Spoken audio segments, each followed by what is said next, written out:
light colored zipper jacket and his .38 caliber Smith & Wesson revolver. He is only in that house 1 minute.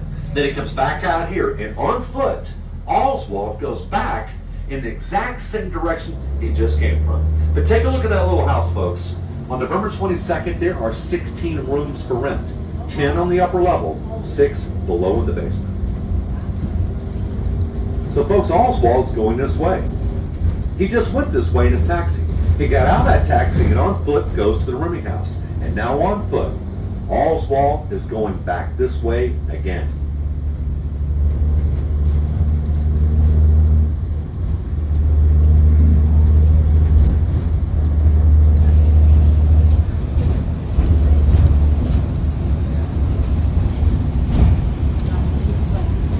Actually, we know he wanted to go to that rooming house, but he didn't want the cab driver knowing where he's staying. So right about here, he says, you know what, driver? Right up here at this intersection, this will be good enough. At this intersection at Beckley and Neely, is where Lee Harvey Oswald got out of that taxi cab. And if you've ever seen those photographs of Oswald posing with that rifle in his backyard, well, that house is just a few blocks just right up Neely right here. So Oswald knows these neighborhoods real well. So folks, the JFK assassination, it has been investigated a lot of times. The Warren Commission was the first. Then Rockefeller did one. Then the House Select Committee on Assassinations in the 70s. And many independent investigations have been done. And the reason why I tell you this is because where we're going next, many different routes to get there, from the rooming house to where we're going. So no investigator knows the exact route Oswald took to get to where we're going. But folks, it's been walked time after time on all the routes, and it takes approximately 11 minutes by foot to get to where we're going. Because you see, when you're trying to solve a crime, time is the glue that puts the pieces together. And this was the biggest crime of the 20th century. The JFK assassination is the most talked about, written about, most investigated murder in the history of the world.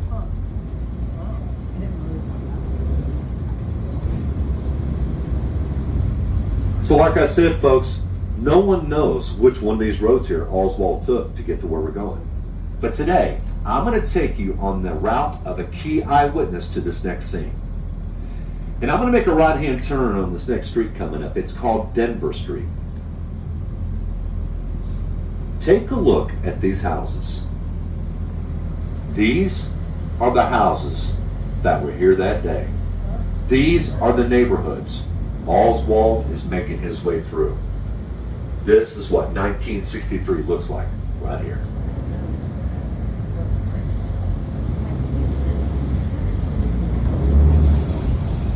I guess they're actually going to drive that down the road. I don't know how, but I guess so.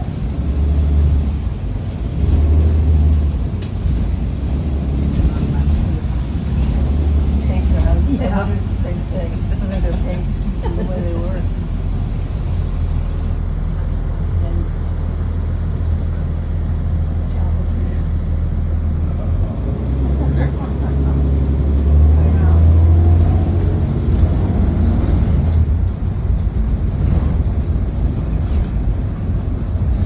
So the key eyewitness that I'm referring to, it's a man named Jack Tatum. And on November 22nd at 1:14 p.m., just 44 minutes after the president was shot, Jack Tatum is in his automobile driving on Denver. He comes up to the four-way stop. He puts on his turn signal. And as Jack Tatum makes the turn on the 10th Street, he sees a white male on the left sidewalk walking in that direction. Simultaneously, he sees a Dallas police car coming into view, coming in this direction. And when that police car comes into view, that white male suddenly just turns around and goes the other way. Now, folks, right up here on the left, you see this telephone pole? This is where it all happened right here. This is 404 10th Street. Now, Jack Tatum in his automobile, he comes up to the intersection in front of the trolley here, and he stops. And everything I tell you, he saw in his rearview mirror. Now, a Dallas policeman in his police car coming this way, his name is Officer J.D. Tippett. And Officer Tippett has very good reason to stop and talk to this guy walking right here on the sidewalk. Because one, he matches the description put out on the police radio on the APB. And two, very suspicious. that when his car came into view, that this guy suddenly just turned around and started going the other way. Now, nobody knows what was said, but I imagine that it was something like this. And it says, "Hey, what's your name? Where are you going?"